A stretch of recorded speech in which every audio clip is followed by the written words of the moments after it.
In like the first hour of the book, I called the executive and I was like, this would be huge. Merritt, I think, is at her best. I think she's amazing in this movie. She looks amazing. We didn't have him cast, I don't think, until pretty close to shooting. This one I am so stinking proud of. I'm so excited for fans to see it, and I'm really happy for Great American.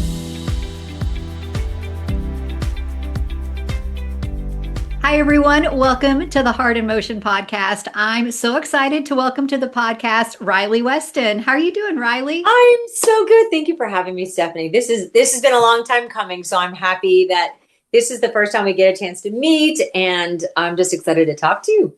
I know. I'm so excited. You've got a movie that you have been a part of coming out this week on Great American Pure Flix, Great American Family. But I also know you have been very busy. So there's plenty for us to talk about. But thanks for being here. I'm so excited for the movie that's coming up and to get your take on it. I got to tell you, I'm proud of everything. Because as a writer, actor, whatever it is, whatever compartment I'm talking about, to get to see a movie come to its full fruition, to see it on screen, on TV, whatever it is, small or big screen, it's just such a rewarding.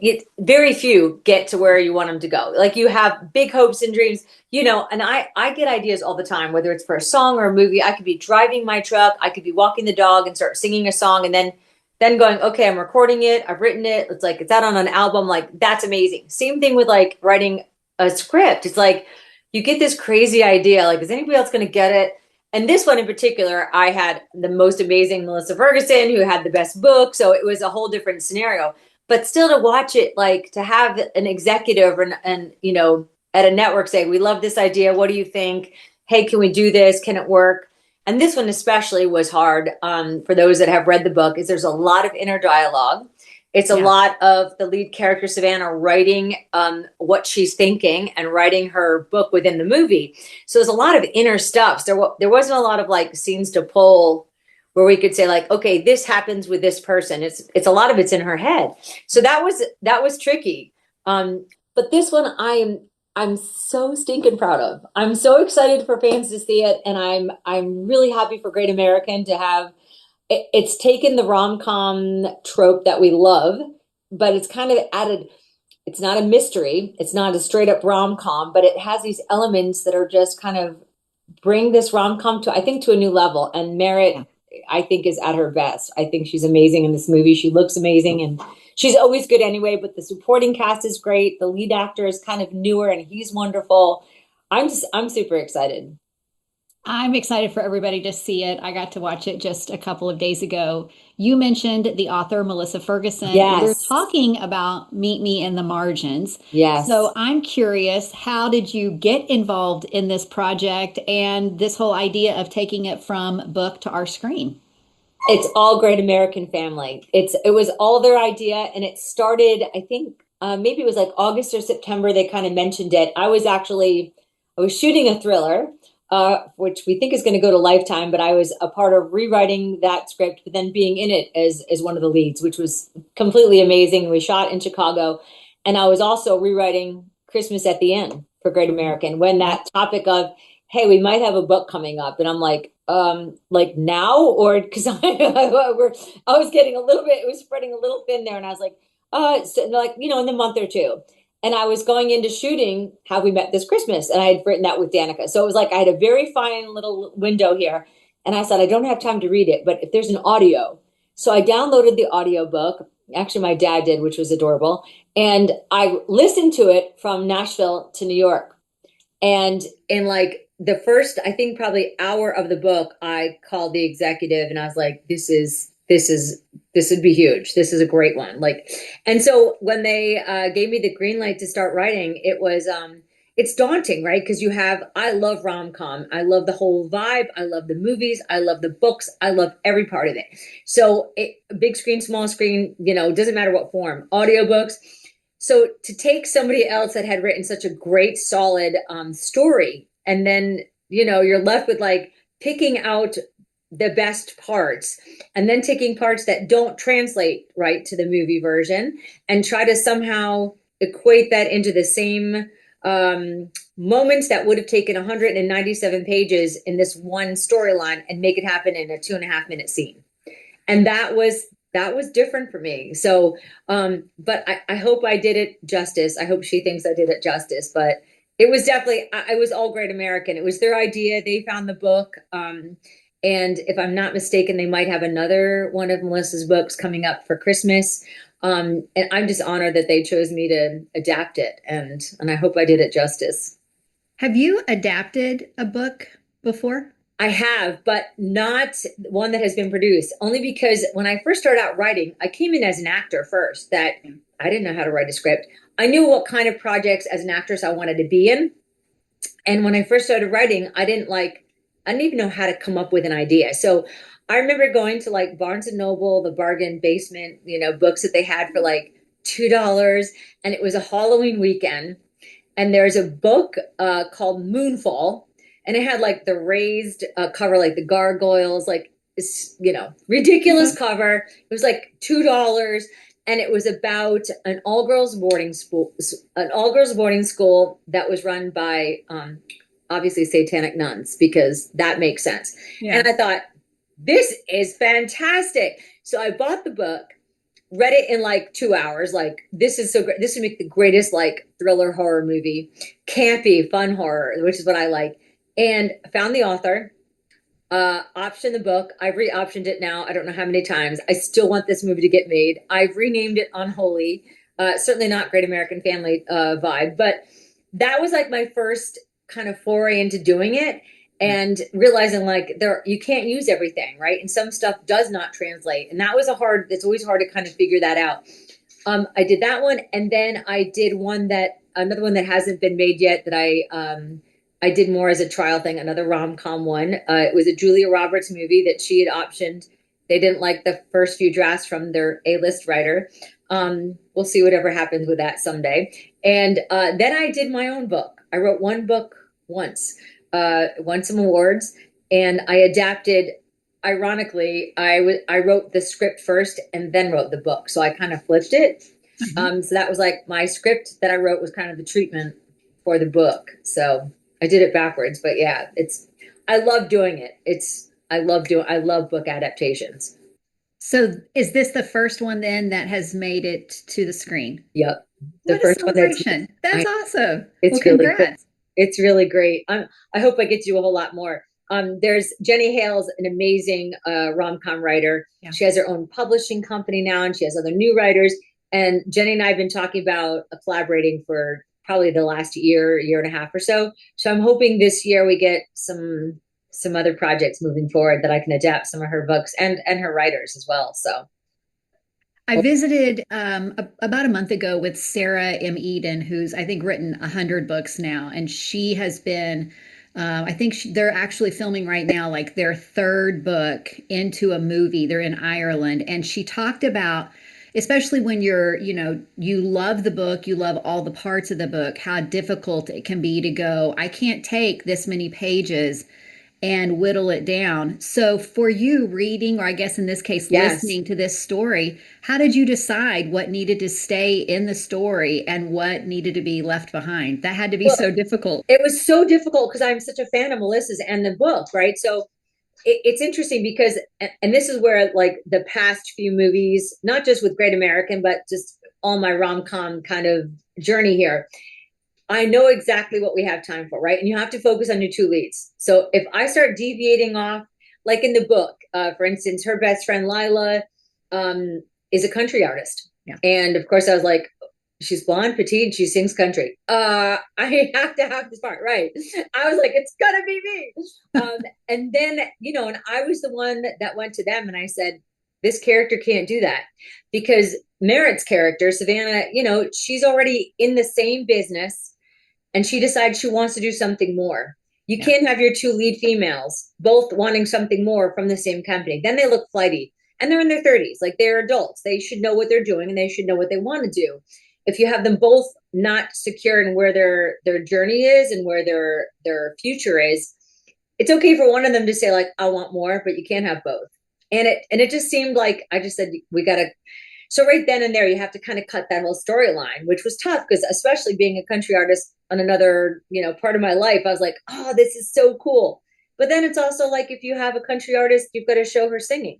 that adds a whole nother level to production. You need to have fans. You need to have a full kind of a show. You need to have enough extras. Well, then you're talking to production. How many more extras? How much more production?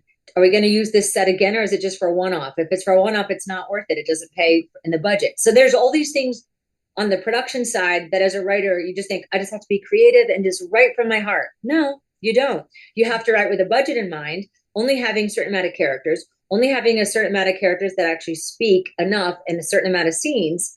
And they all have to kind of like work together.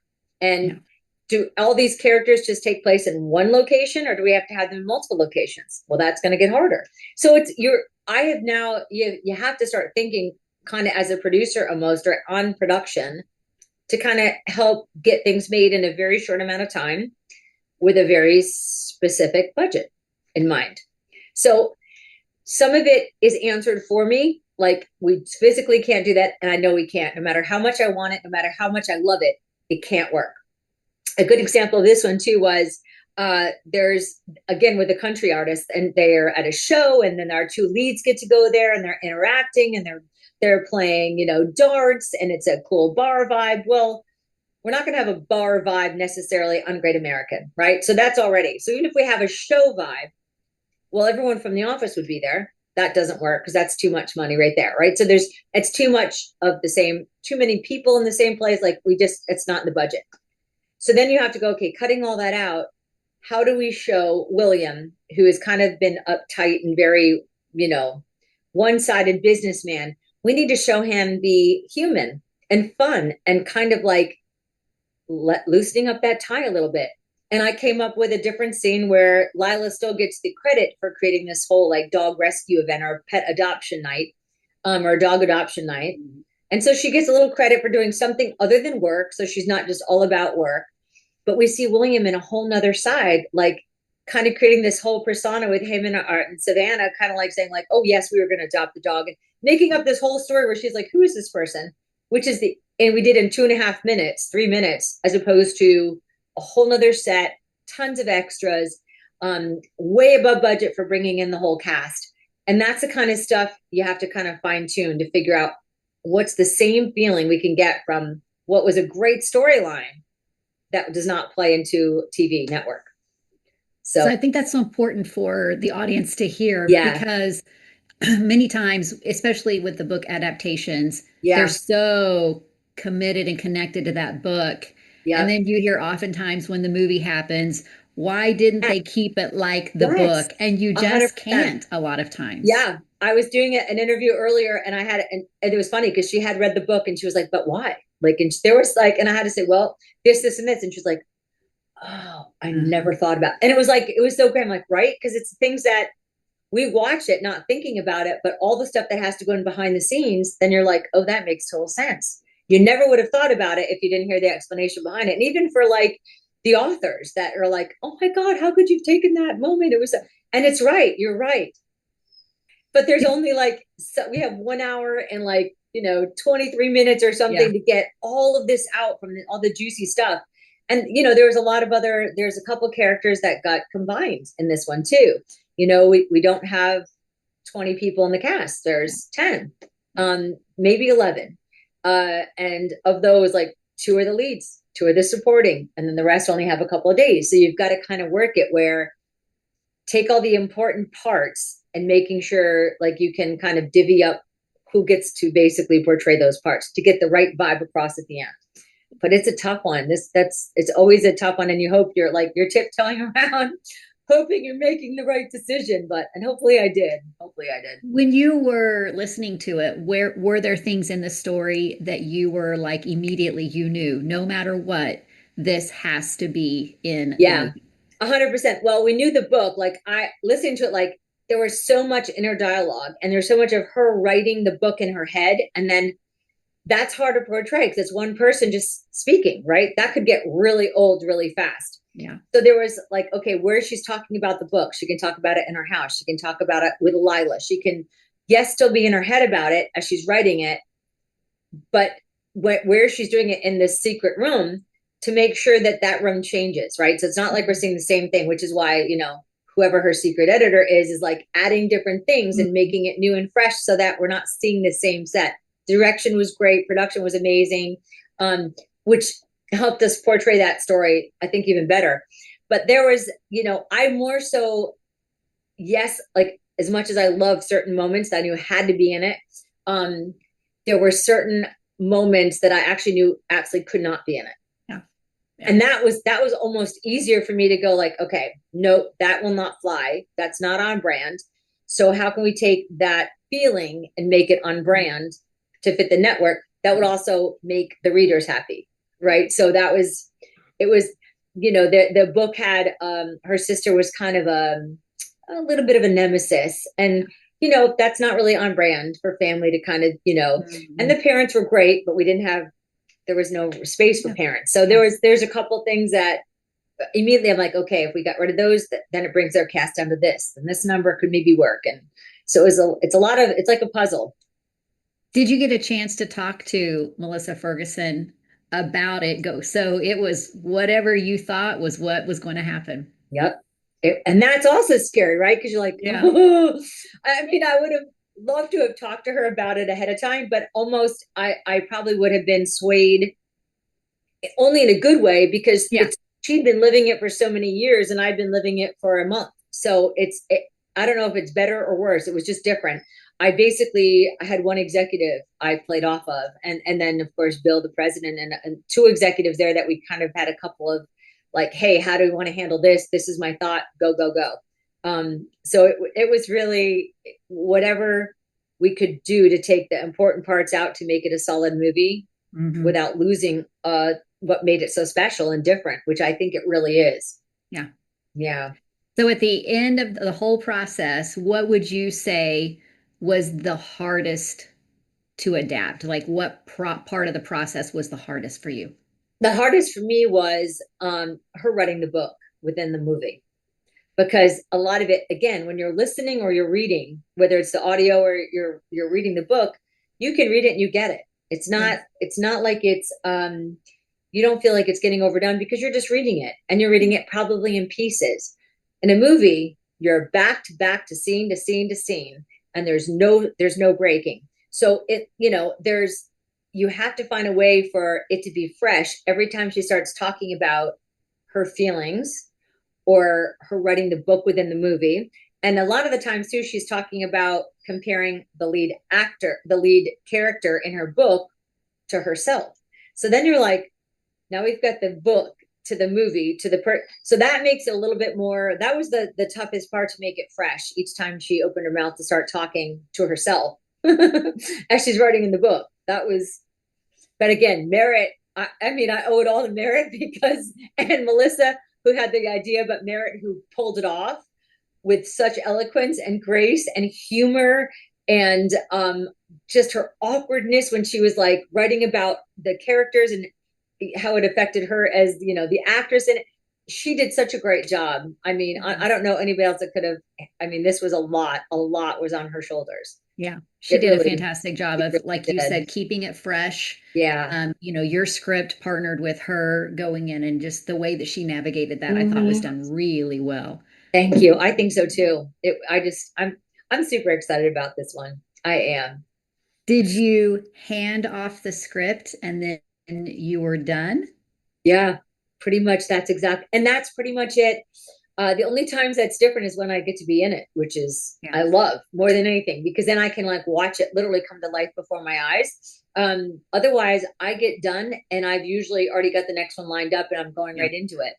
I might have a day or two where I give myself as my break to like do laundry and like take a day, maybe do a facial, binge watch a show.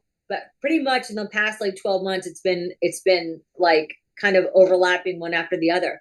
So this one, I was going right into a Christmas one for another company, and I kind of handed it off and I was like, okay, I'm out. That was it. Did you write it before Merritt was cast? Yes. No, I wrote it when I knew she was attached to the book. Okay. I wrote it knowing she was a lead, which makes it so much more fun for me.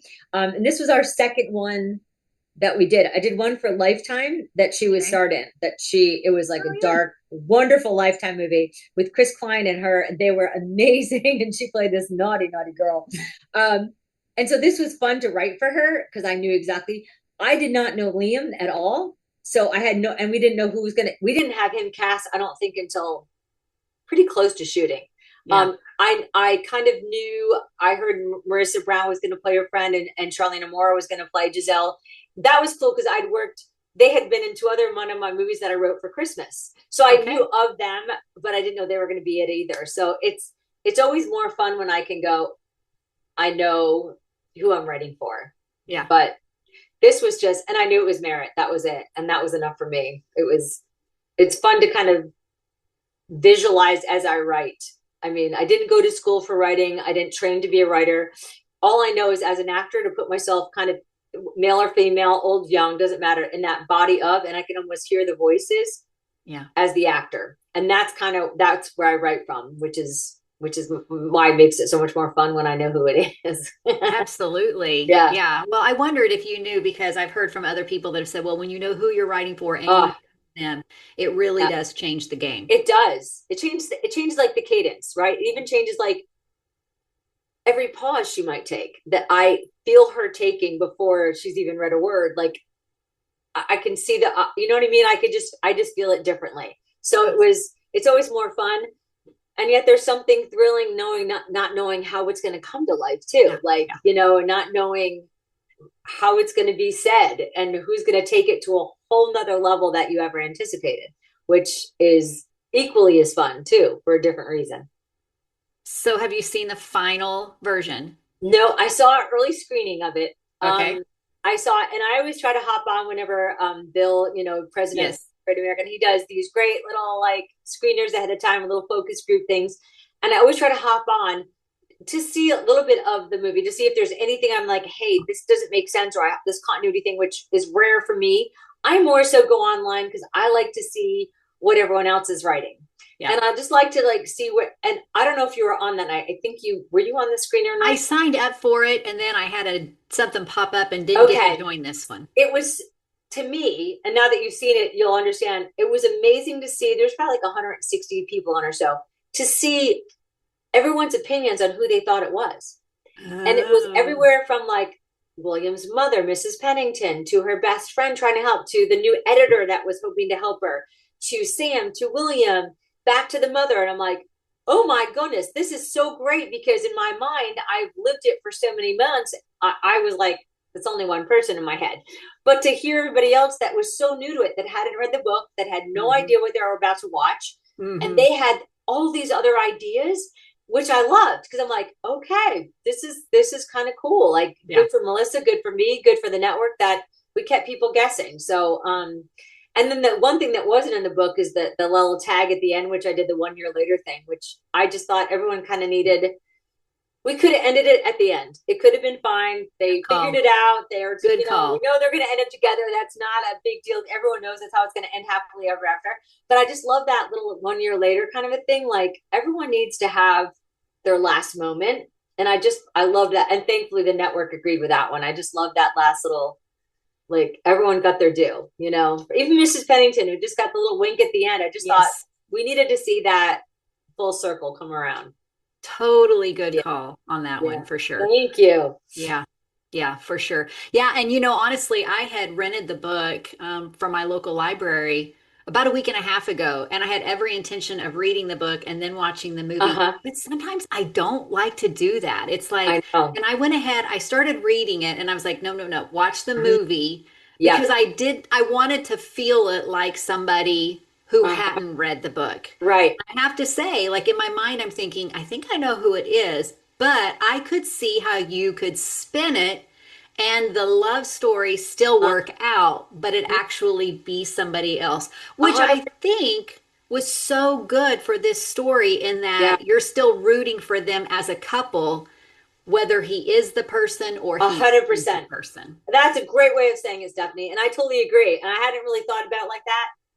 You 100% root for this guy, especially because he's not like one of our normal leading actors. Like, he was kind of buttoned up, and he is kind of awkward and shy. And also, he's your boss. Yeah. So there was always that fine line of not ever making it, again, not making him creepy, but and that goes all to Liam, because his delivery of every line that could be construed as, "Ooh, that might be inappropriate if he's there and she's here," was painfully awkward and heart wrenching when he would finally say, like, "Would you ever see that there's space for this?" Yeah. Like, it's just, and when she's like, "No," it's just like, oh, yeah. Poor William. Like, and you know, in the beginning, you're kind of like, whatever, William is uptight, whatever. It was so, I think it was just so beautifully directed and so perfectly acted between both of them. They just had, it was just, I'm excited. I'm excited to see the final, the final edit of it. But like I said, I'm always excited when it gets done and something actually gets made. It's awesome. Yeah. But when you can kind of be like, this is a different vibe. This one I'm a little bit even more proud of, because it was a little bit more difficult, you know, and it was something different that I hadn't really done in that way to see it get this far. So that was fun. That's awesome. Yeah. So you mentioned, you know, the book and the friend, the country music singer. Yes. Didn't get to keep that. But if you could have put yourself into 100%. one of these scenes, what scene would you have wanted to be in? Oh, I would have played Lila 100%. I would have wanted to, if they kept the country music angle. That said, now that they didn't, Marissa is absolutely perfect in this role. So they good. Have great chemistry. She's so good, and I knew she would be, and I knew she and Merritt were going to be great. It's hard too, because of the fact that I started out acting. It's hard to kind of separate myself and be like, no, this is just what this is. That is a tough one. In the future, I'm getting a little bit more not control-y, but a little bit more control-y with some of my projects. And I'm like, hey, this one I'm in. If you don't want to make it because I'm in it, I will not be offended. But this one is about a singer, and it features all of my music, and it's going to be my original stuff. And we can, you know, if you don't want to, that's fine too. If you do want to, that's great. And then there's some that I would love to do and that are all supporting leads. Like I'm all good coming in as the quirky sidekick. I love that. That's what I mean. That's kind of like how we met. This Christmas was like that. The Thriller I did last year, she was an assistant to this DA lady, and I should have been fired the first day because I'm highly inappropriate, setting her up on dating apps, going on as her and setting her up on dates. And it's a cool thriller. Colin Egglesfield stars in it, Eve Morrow stars in it, and hopefully it does go to Lifetime or a streaming app that we'll see soon. And it's such a fun, dark movie. But to be the comic relief in a movie that usually is like straight thriller, it was just fun, and it makes it a little bit different. So I love doing roles like that. So it's hard to, like, when I know that I can't be, and I thought of myself writing it, that's a tough one to go like, oh, you know. Yeah. But and that happens almost every movie. Like I have to go, okay, I'm not the one you want. That's okay, you know. Sure. And it's hard also, I think, when people are used to seeing you as one certain way in this industry, that's all they know. Well, you're a writer. Mm-hmm. Well, no, I actually started out acting, and then I was singing actually more than writing. And now it's like, now it's a good time that I've done enough of each that I can kind of hopefully in the near future say like, hey, this is a script I wrote. I'd like to be in this role. Here's my music that we're also going to put in, and you guys can have it all. Like, you get the 3 for 1. And that's hopefully where I can start doing a little bit more of that. So take us back then, for those that haven't followed your journey. Yeah. Like, how did you get to where you are right now? Like, I mean, you don't have to give us the whole thing, but just because you've talked about the music, you've talked about the writing, the acting. So how did you get to here? I've always, acting was like, when I was, I always wanted to be in front of a camera or in front of an audience. That was just always painfully shy otherwise, but as soon as I could be on or in front of a camera, it was I came alive, and I still feel like that. And then I moved to LA and I worked as an actress. And then it was like, after a while, I kept doing the same auditions. It's like, you walk in, you go like this, you roll your eyes, you say whatever. I can be angsty. But again, also an older woman or man that just lost their significant other after 60 something years can also be very angsty. Yeah. Why am I angsty? Like, if you can, and I kept going to people saying like, so, but why am I acting like this? You can't just say like she's of a certain age and she's whatever and she's cranky. anybody can be angsty and cranky if they've had a good enough reason. So what's my reason? Yeah. Which labeled me as difficult. I was like, well, if you're meeting with the director and producers, they should have an answer for you by now. I mean, this is why am I angsty? So my agent at the time said, writers make a good living. If you think you could do so much better, you should go do it. Write yourself a project. And I was like, you know what? It's a good idea. I'm going to take time off and I'm going to go be a writer. And she's like, and I'm sure at that point it was like, sure you are. That's good for you. And I just thought I could figure this out. I mean, I have enough scripts. I could figure out how they do it.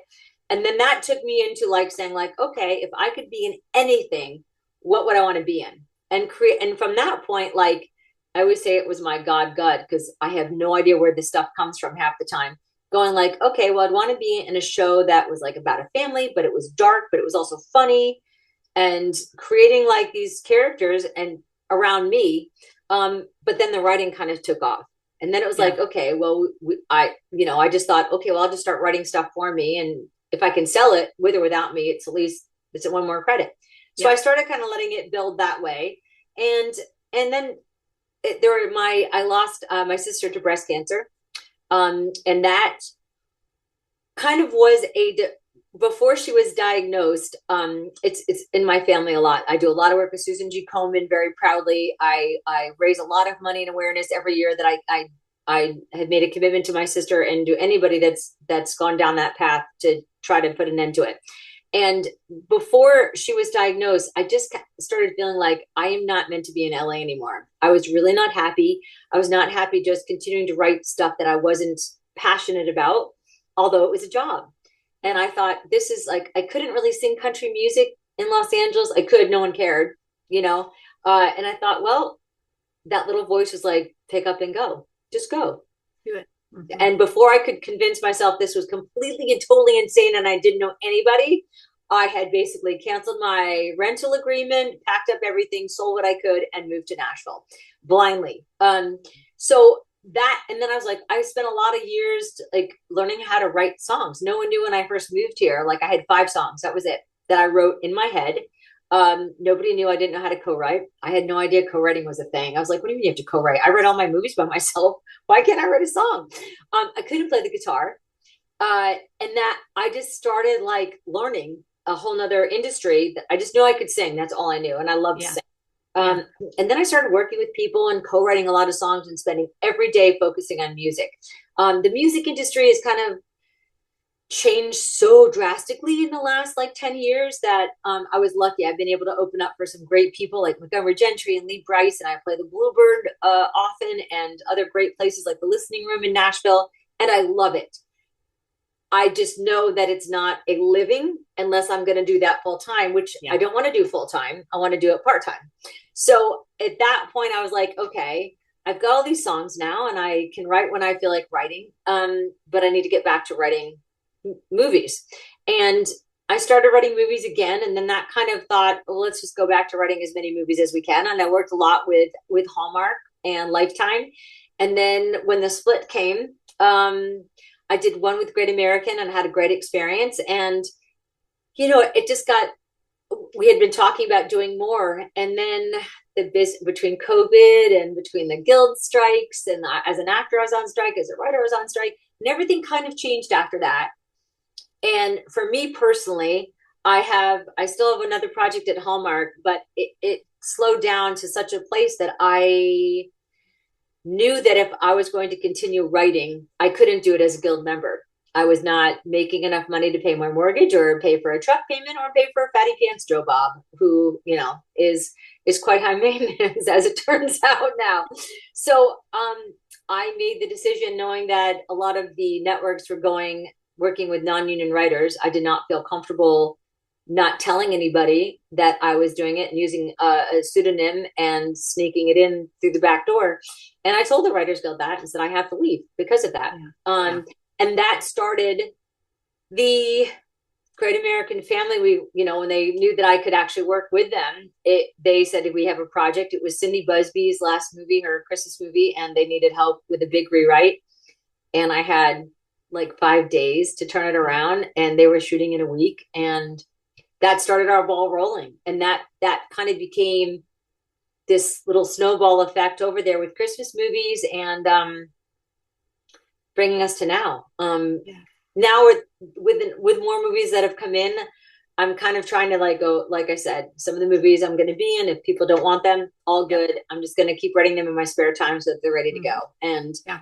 you know, getting back into the in front of the camera side, which means finding representation again, which I haven't had for a while. When I left Los Angeles, I left everything except my attorney and just started over. So Yeah. it's, I'm excited for what's about to come. I think there's some good stuff coming up.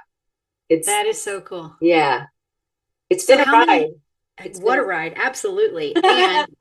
And good things ahead too. yeah, So it's good. You know, in How We Met This Christmas, it was great. You know, it was one that Danica and I was our first project together. It was really fun to work together as friends, and then we got to like create together. And she had a great idea to kick us off. And it was I was getting ready to do my 60-mile walk, which I do for Komen in November, 3 days, 60 miles. And she called like the day before, and she said, "When do you leave?" And I said, like tomorrow or something. She goes, "Okay, yeah, you probably don't have a song that we could use. We need something at the end of the movie when Jesse and I come back together and we kiss, and it should be this big Christmas moment and this big like moving ballad." And I was like, yeah, no. And I already recorded my whole Christmas album that was coming out Black Friday.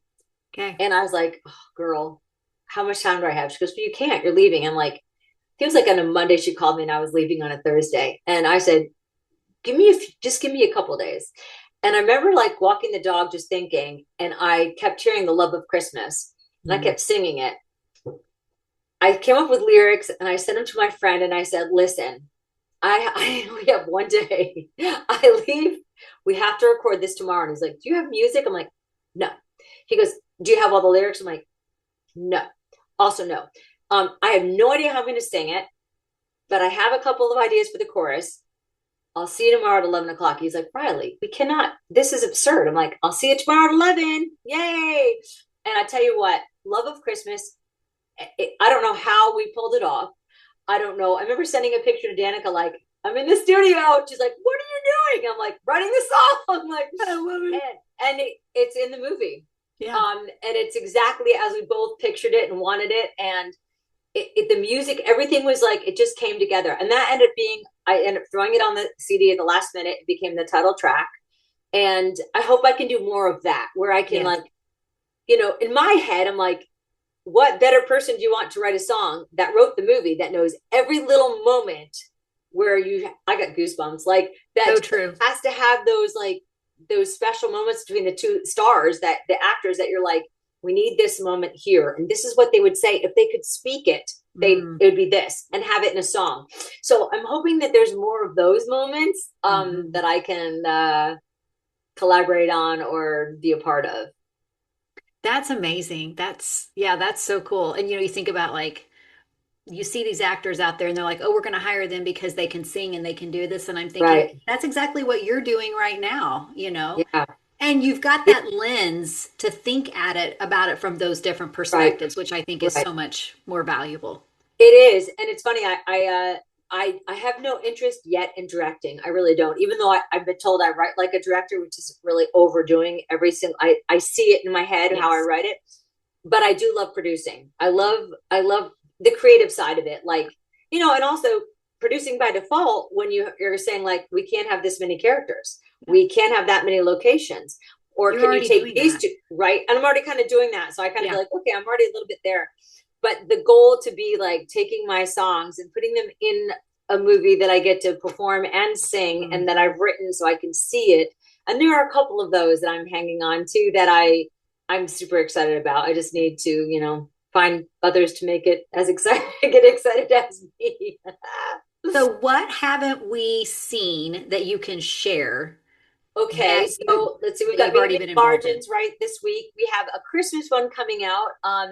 The title has been changed a couple of times. I'm not exactly sure, and I don't know where it's going to end up. I'm told it might be on a streaming app like a Hulu or a Prime or a Okay. something. I'll know more about that in the next few months that I wrote. I am told some of my songs are in there. I don't know at what level, or we'll see what happens with that. And then I'm working on one right now for Great American that is a Christmas one that is shooting in July for this Christmas, and tentatively titled A Christmas Rescue. Okay. And there's a dog, and it's super cute, and it's just a heartwarming love story with community and Christmas and a dog. So there's that one. I'm super excited about it. That one we've gone back and forth, a couple different versions of this idea I had. And then it was kind of pulled for a while because we weren't sure timing wise if it was going to work out with the actor and actors. And so it was kind of on hold. And then I thought, okay, it's not going to happen. And then literally 3 days ago, it was like, okay, go. Yeah. So it's one of those things. It's funny. My little gut said, hey, just finish the first act just in case. Like, just, yeah. I'd already done one draft and I was going to start the rewrite. And then it was like, nope, we're going to hold up. So I was going on to another one that I was going to write just for me. And then we just found out it's going back in full speed ahead. So that was that one. And then I have another one on Great American that's called, I think it's called An Evergreen Christmas. I forget. They changed the title on that one too. A Very Evergreen Christmas, I think it is. And that one is super cute. That one I love. And I know there's real snow in it. Yes. And I have not seen a screener of that one yet, but I'm told it's super cute. And they were really happy with that one. So we might even see it Christmas in July. I don't know. I don't know if they're going to do a pre-airing of it. And then last year I pretty much started writing these in July. Yeah. And I had 5 at the end of the year. So I'm not, God only knows. Only God knows what's about to happen. I don't know. Yes. Hopefully there'll be a few more, but if nothing else, it looks like at least 2 Christmas ones, maybe a third one on a streaming app, and then whatever else comes up between now and October or November.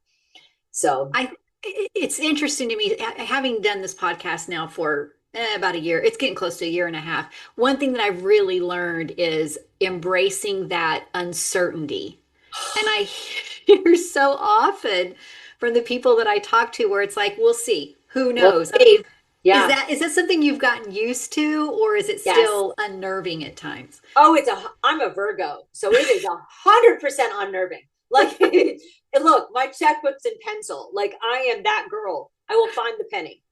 Like, I am that girl that not only has a huge calendar that I can write with highlights of everything that I also have another book calendar over here. And then I have my phone with the calendar. Like, I'm obsessed with, I am the type A that people make fun of. I totally am aware of that. I make fun of myself.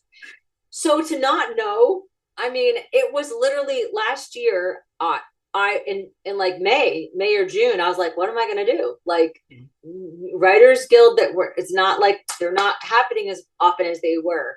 And I don't know what's going to happen. Nothing was moving. I was coming up with some ideas that I liked, and then everything just changed. Boom, boom, boom. Yeah. And so after last year, the one thing I learned from that I feel like the biggest message God sent was like, you know nothing.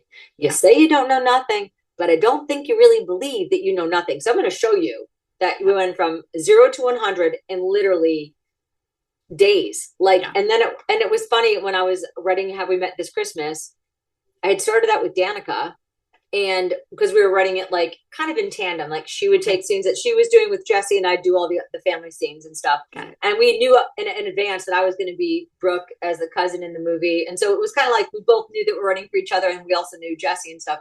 But it was at the same time when she was doing other things, I'd go like, okay, I did my version of whatever, and I'd start writing. I thought of, I have a faith-based something, and that became Christmas in Midnight Clear, which was written in a very short time, kind of as just an idea, as a sample to say like, hey, if you need a faith-based one, here's something we could use for next year, thinking for 2026. And then I remember getting an email saying, we have a few notes. Could you turn this around quickly? And I'm like, sure. And the notes were like a couple, like barely an hour's worth of, like, no notes as far as I'm concerned, compared to what they usually are. And I was like, this is I'll have this back in less than 2 hours. And I said, what is this? What are we doing? And they're like, it's going into production. And I said, I'm sorry, I just turned it in last week. And it was like one of those, it went from like turning it in to 3 weeks later, they were in Canada shooting the movie. It was beyond. So I just kept laughing in the beginning of the year, I have a vision board, my vision prayer board, like all these different things. And I had like all these movies, and I want to star in this one or be a supporting lead in this one. And I named them all. And I looked at that like a month into like the crazy, and I took it down. I said, okay, God, I'm out. Like, do whatever you want to do. Yeah. I'm in for anything. Like, Yeah. everything that I thought should happen the way it should was absolutely none of what happened in any way.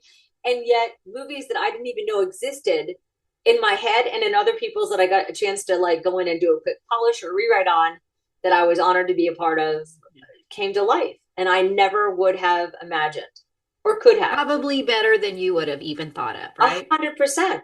I mean, for the thriller, I mean, was working with a production company, and they're like, hey, could you like polish up the script, and we'd want you to be in it. And I'm like, I mean, yeah, but you'd have to find private funding. And I know how that goes. Boom, Yeah. there's private funding. And I'm like, oh my God, we're making this movie. And then I got to producer credit on that one as well. And so I couldn't imagine any of it. Like, none of this stuff existed in May or June. And then everything changed July through December. So I keep my mouth shut now and just let God be God. And I had a pastor in California that she gets mad that I remember the lines that are from her that I remember are absurd. But one of them is, get your big fat nothingnesses out of the way and let God be God. And I remember that because it's 100% true. Good wisdom. Yeah. Right. I mean, I think we think as humans, we know, because what we want, we want so desperately that we have to have. Yeah. And then, not getting that, but then being given something different. It's like, okay, well, I thought I was going to have chicken, but the steak is great. It's really good. Who knew? Yeah. It's just, it's been an interesting year of adapting and buckling in for the roller coaster without having any idea what's about to happen next. Got it. Yeah. So you mentioned the Christmas movies and all of that. You and I talked before we hit the record button about me being in Missouri. Great American has done at least one or two now in Branson. Have you been involved in any of that? No, funny enough, but while they were shooting, it's Nicely Entertainment, great production company. They're awesome over there, and I hope I can work with them soon in the future. But Nicely Entertainment produced it for Great American. They produced it in Branson and in Silver Dollar City. Yeah.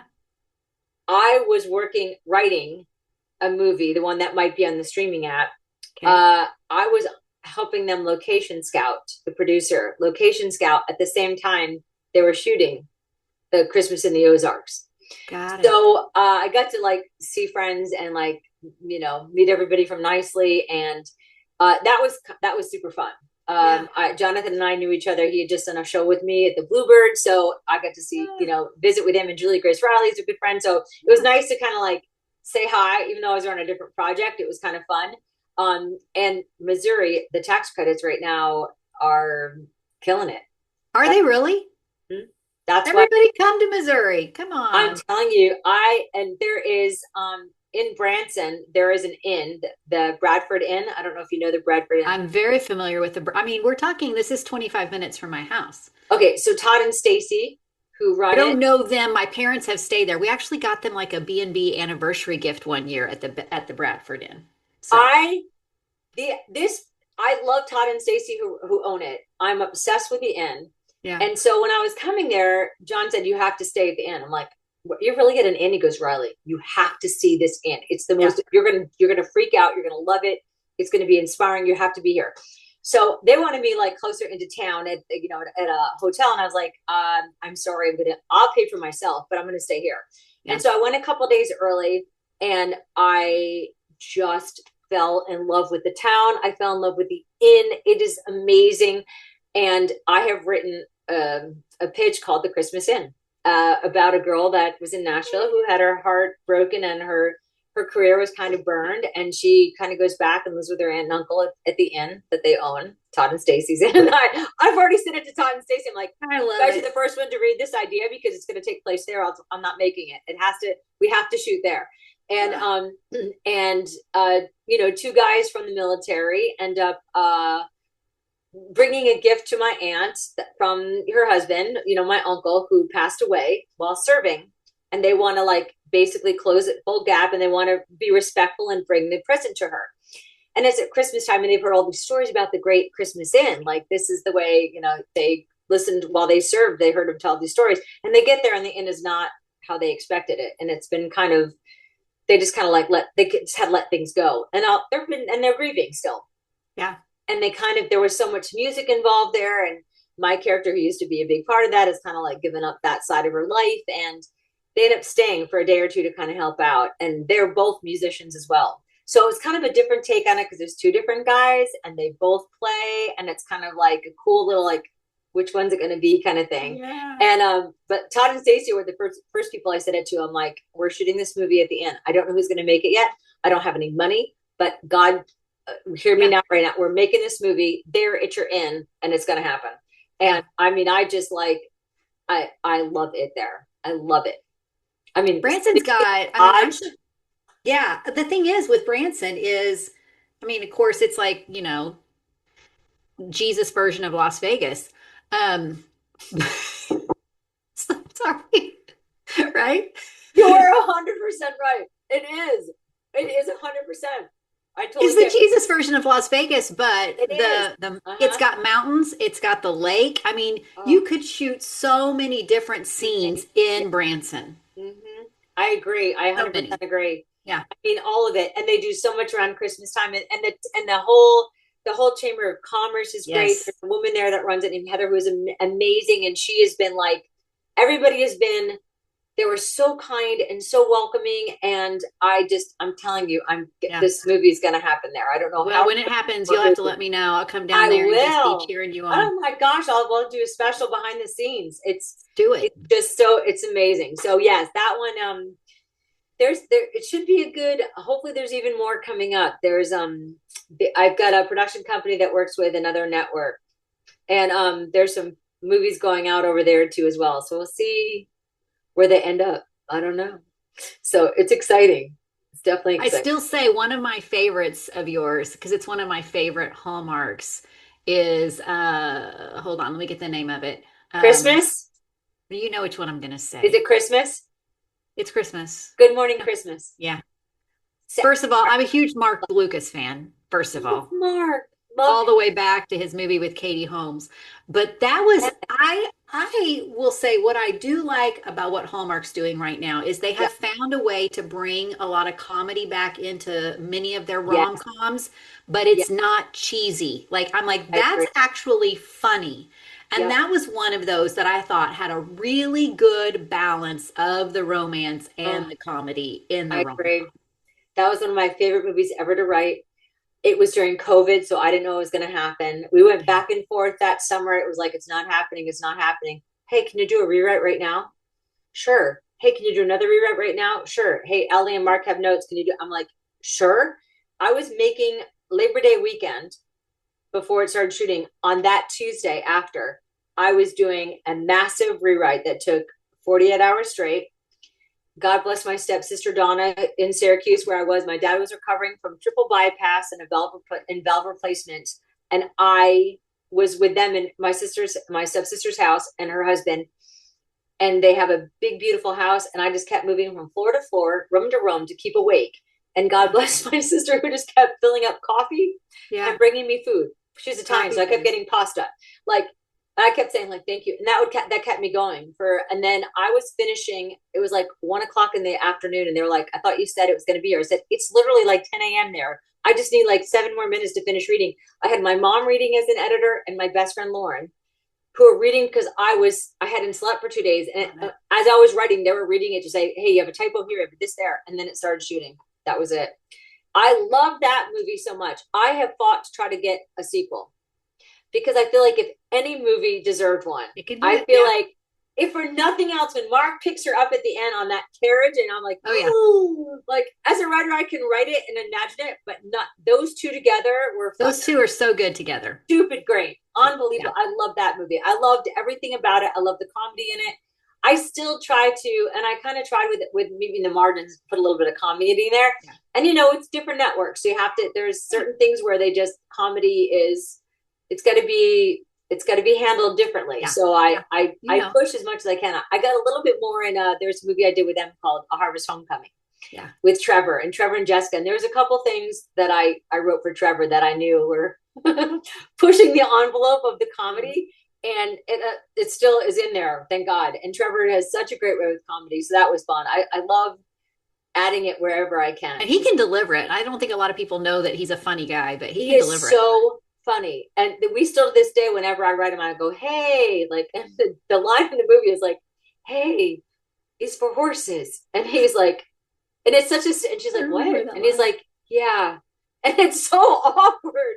It's so silly. And he delivers it so well. And we still to this day crack up. I said that line. I said, I know it's cheesy, but I know the way you're going to deliver it is going to be so absurdly funny. Yeah. And when he's got like chocolate on his face and he's like getting all angsty with her and he's just like, it's so absurd. He's so funny. But this one, I'm hoping the new one I'm writing for them, the Christmas Rescue, I'm hoping we might see Trevor in there. So, and there's a couple really fun moments that I've already written for him that I absolutely love that makes him so very awkward, which he does so well. So I'm hoping. Okay, so going back to meeting in the margins, if you could leave one note in the margin of every aspiring writer's manuscript, what would it say? Persevere at all costs. Persevere, no matter what.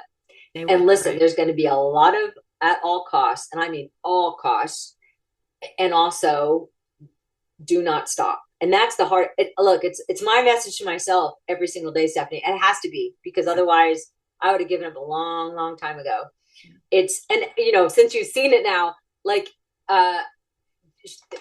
in the book, it was two different names that didn't kind of ring true. So I changed it as a joke. I put Jonathan and Riley in there because I was in Branson writing like parts of it, and I thought he was right there. So I was like, okay. So it's kind of funny, but when I used Riley, hearing it back at the screener, I was laughing how many times it kind of came up. I'm like, I know I didn't write it that many times, but in conversation, they added it in. But there were so many important moments that I remember thinking like, wow, this is a message that I didn't know I was writing for myself at this time, of speaking your mind, saying what you mean without knowing the outcome. Like in life, in love, in work, you have to take that risk, and you cannot give up. And that's the hardest thing for any aspiring anything, no matter what you're doing, because there's going to be so many doors that slam in your face. But as many as that slam, if it was all worth it for that one to open, would you keep doing it? Mm-hmm. And the answer for me is resounding heck yes. Like no matter what, it's just a lot of no's in between all the yeses. And that's the hardest part of this business, isn't the work. It's not, that part is like, that's the easy part, right? I always look at it like it's never about that. It's about the in-between. Yeah. The in-between is the hardest part, the waiting. Such good wisdom, though. You just have to keep going, right? You have to keep going. What's the alternative, right? Yeah. If you say you love what you do, and whenever when I had the book that came out, I did a little book tour, and I, I did a lot of like schools and stuff too, and people always like, well, how did you do it? I'm like, well, I just didn't stop, right? And I didn't do it for anybody else. I wrote that book for me. I wrote it for me to star in potentially.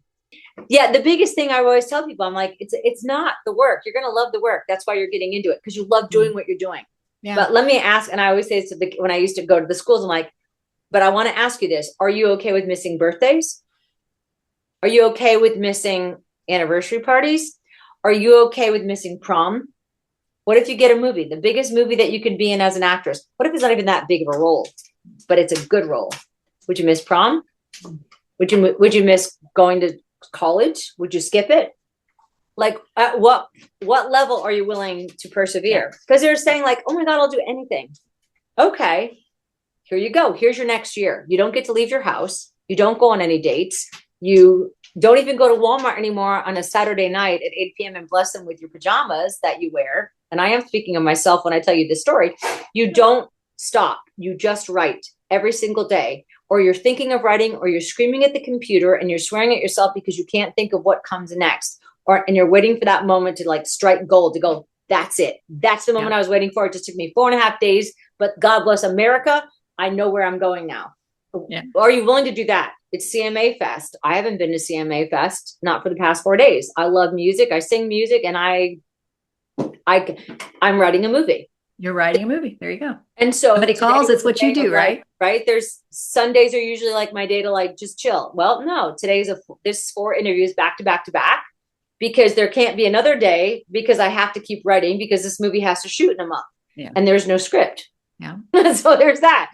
So when everyone's like, oh, I do anything, but you have to look at what's anything to you, because what's anything to me is, I mean, I'm sure most of my neighbors think, if they didn't know where I lived in the house I lived in, they think I was homeless, walking around my neighborhood aimlessly at all hours of the night, talking to myself, thinking of characters. What would they say? Where's the next move? You know, praising Jesus, singing Christmas music. Like I'm either singing Christmas music or Christian music, hands in the air, praising over Joe Bob. Like, so it's a lot that goes into these kinds of talks with us, like where we get to celebrate something that got made. It's all the other days in between that I think people forget about. Yeah. Which is that please God, the moments of 2 a.m. and eating protein bars and drinking stale coffee, getting your dog to stop barking during an interview, that too, to try to like get to that place where you hope that it gets to the place where people can see it and witness it and be a part of it and celebrate it. Yeah. That man, that is the hard part. I mean, and then you get on the other side of it, and then you're like, it was worth it, right? It was worth it. I mean, I joke with my housemates because, you know, they go out and I was like, okay, how was it? Did you have fun at the party? Was CMA Fest great? Like, and I'm always like, and then, you know, my housemate was telling me today, she was going out last night. A friend of hers, she's like, and there was a guy and he stopped and he talked to my friend, our friend. It's like, oh my God, this is so great. You might have a guy. This is wonderful. And then I was walking down the hall laughing. I'm like, I know you're going to say I need to leave my house. I need to leave my house. And I'm like, but, you know, also when, like, you know, I always joke with my dad. I'm like, look, someday there'll be a plumber. He might come in and do something. A guy that's going to cut a couple trees. You never know. That AC unit's going to go out. I mean, something like that. The ones that have shown up, not necessarily good people that I'd want to have in my life in a romantic situation, but you never know. But it's also like, then I'm also a big believer in the rom-com of it all, that says, God knows he's preparing him for me now, because I'm a lot, and that perfect person is we're just not destined to meet yet. I love it. And he also has to buy the horse and the carriage. Obviously. Oh yeah. The longer you wait, the list gets longer, doesn't it? Right? The list gets longer and the ring gets bigger. Yes. Twinkle lights on the carriage, please. Come at sunset, not too dark where I can't see what y'all look like. I need to see the whole picture here. But, you know, also cowboy boots, preferably. Nice shirt, but jeans, you know. It's the list, like you said, it gets longer and longer. But that's okay. Because in the meantime, I'm happy with my dog. And I'm happy doing what I'm doing, which is the other thing to remember while you're in the in-between, is to remember it's a blessing, and that this is what you chose, and that you have a choice to not be happy or happy while you're waiting. That's a big lesson. I remind myself of that every day. This is what you chose. Yeah. And lots of rewards. Yes, exactly. And I just said this whenever I say it, I think it's the silliest thing, but like, we woke up breathing. Like, we did. A lot of people didn't today. So right there, just the fact that we got to wake up and experience a storm possibility is a good day. Yeah. You know? Absolutely. Yeah. It has been so much fun talking to you. Yes, it's been so much fun talking to you too. This was so great. So glad that we connected. And back at the beginning, we were talking about Meet Me in the Margins. So I want to remind everybody that's watching or listening that Meet Me in the Margins is going to be on Thursday. You can catch it on Great American Pure Flix, right? Mm-hmm. Yep. And then the 13th on Saturday night, 8/7 Central. Yep. Everybody can watch it on Great American Family, GFAM Plus, I think, right? Yep, both of them, yeah. But on the channel, exactly, in GFAM Plus, and obviously still streaming on Pure Flix, yes. So good. I'm so excited for everybody to see it. And if you've read the book, watch the movie. It'll be fun to, compare.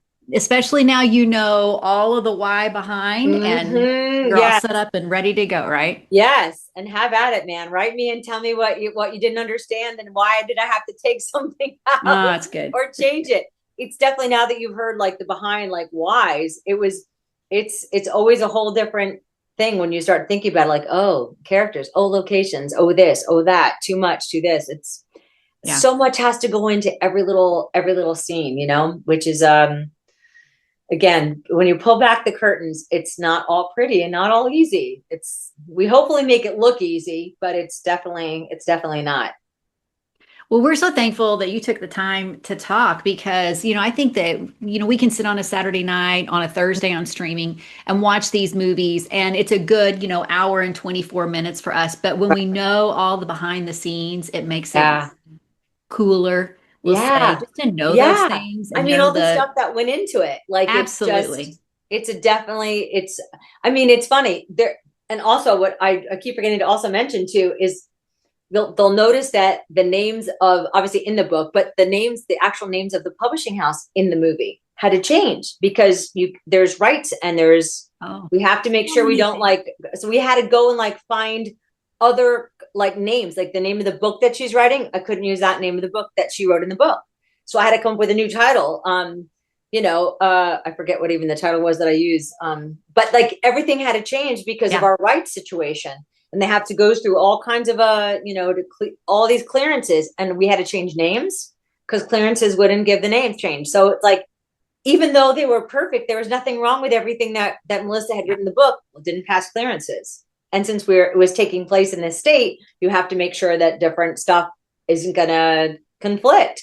So name changes. All the things. And then I have to give like 10, here's 10 ideas, go, go, go. That had to get rushed through clearances so that they could change it and then put them on posters, like it, within the book, within the movie. So it's like, there's so much stuff that had to go into it in that adaptation. There was a lot of go, go, go, hurry, hurry, hurry. What's a new name? Give us a new name. Pennington. We couldn't use, or whatever the original was. We had to go I think it was Pendleton. Oh, you used Pendleton. We had to change it to Pennington. Yeah. Like there's some tweaks that had to happen because we couldn't get it clear. Wow. So it's like all those little things that you never would think about. Like, why would you not? Clearances. It's a rom-com, but it's also a business, right? And everybody's got to follow the rules. Yes, exactly. Thank you so much for this. This was so amazing. Thank you. You bet. I'm so glad that we were able to connect. And want to let everybody know that's watching or listening that later this week, I'm actually interviewing Marissa Brown, who plays Lila. Yay! So I'm so excited to get her take on it as well. So that'll be fun. So be sure everybody to come back and check that out. Riley? So good. Come back the next time you've got a project. I would love it. I love it. Hey, we have some Christmas movies coming up. We know that for sure. So hopefully I can talk to you in the fall and we can talk all things Christmas. Wonderful. I love it. Well, so good to talk to you. Everybody, make sure that if you haven't hit subscribe, hit that subscribe button. Be sure to share this out. Get the word out on the movie. You guys are going to love it. Great American Family, Thursday, streaming, Saturday night, 8/7 Central. Perfect. So good to talk to you, Riley. So good to talk to you too. All right. Bye-bye. Bye.